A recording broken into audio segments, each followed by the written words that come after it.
अस्सलाम वालेकुम। आज का जो हमारा टॉपिक है वो है बेसिकली डबली लिंक लिस्ट। अब जिस तरह हमने सिंगली लिंक लिस्ट में देखा था कि हमारे पास जो एक नोड होती है उसके दो सेगमेंट होते हैं। जो पहला सेगमेंट होता है वो हमारे पास बेसिकली डाटा सेगमेंट होता है, ठीक है, डाटा। और जो हमारे पास दूसरा सेगमेंट होता है वो हमारे पास होता है नेक्स्ट सेगमेंट, जो कि हमारे पास अगली नोड के एड्रेस को होल्ड करता है। लेट्स सपोज अगली नोड का जो एड्रेस है वो है 0xff101।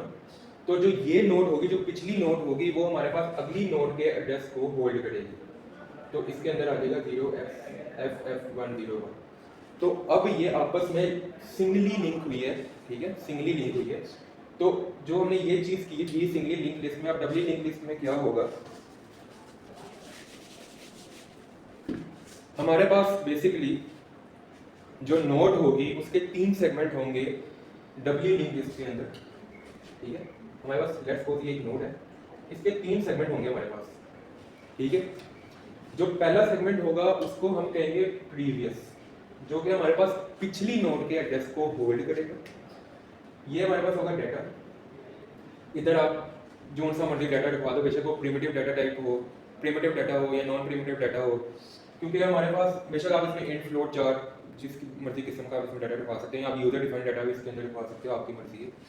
और जो हमारे पास ये सेगमेंट होगा, ये होगा हमारे पास नेक्स्ट सेगमेंट, जो हमारे पास अगली नोड के एड्रेस को होल्ड करेगा। अब इसका जो स्ट्रक्चर होगा बेसिकली वो क्या होगा, जिस तरह हमारे पास सिंगली लिंक लिस्ट में था कि हमारे पास जो आखिरी नोड होती थी उसमें जो हमारी आखिरी नोड का नेक्स्ट होता था ना, वो हमारे पास नल होता था, ठीक है। लेकिन जो डबली लिंक लिस्ट होगी उसमें हमारे पास जो पहली नोड का जो प्रीवियस होगा वो नल होगा, और आखिरी नोड का जो नेक्स्ट होगा हमारे पास वो भी नल होगा, ठीक है। मतलब ये है कि हमारे पास सिंगली लिंक लिस्ट में आखिरी नोड का सिर्फ जो नेक्स्ट होता था वो हमारे पास नल होता था, क्योंकि उसमें दो सेगमेंट होते थे, एक होता था डाटा सेगमेंट, एक होता था नेक्स्ट सेगमेंट। लेकिन इसमें हमारे पास तीन सेगमेंट है। पहला सेगमेंट है हमारे पास प्रीवियस, दूसरा है डाटा, तीसरा है नेक्स्ट। तो जो हमारे पास पहली नोड होगी जब उसके प्रीवियस में नल होगा, और जो हमारे पास आखिरी नोड होगी उसके नेक्स्ट में नल होगा, तो ये ही हमारी डबली लिंक लिस्ट का स्ट्रक्चर है, जो कि मैं अभी बना के दिखाता हूं। लेट्स सपोज ये हमारे पास पहली नोड है, ठीक है, ये हमारे पास दूसरी नोड है,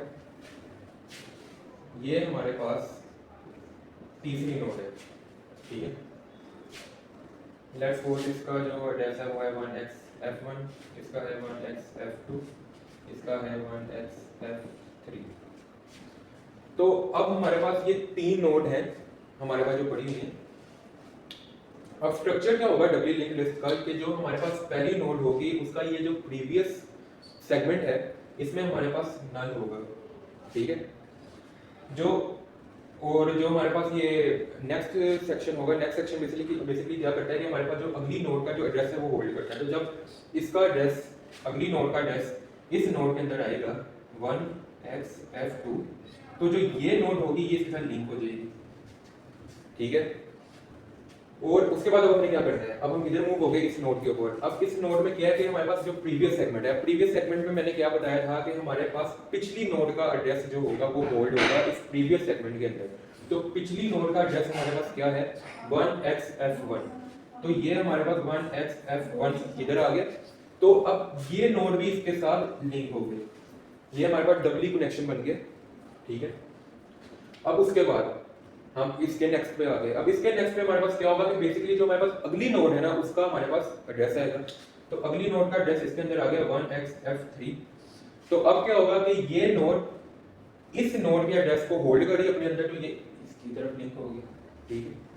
अब इस नोड के प्रीवियस में आ गई। तो अब इस नोड के प्रीवियस में हमारे पास मैंने क्या बताया था कि जो प्रीवियस सेगमेंट होता है वो हमारे पास पिछली नोड के एड्रेस को होल्ड करता है। तो पिछली एड्रेस नोड का एड्रेस क्या है, 1xf2। अब जो ये नोड होगी ये इस नोड को भी पॉइंट कर रही है, तो ये आपस में क्या हो गया, डबली लिंक हो गए।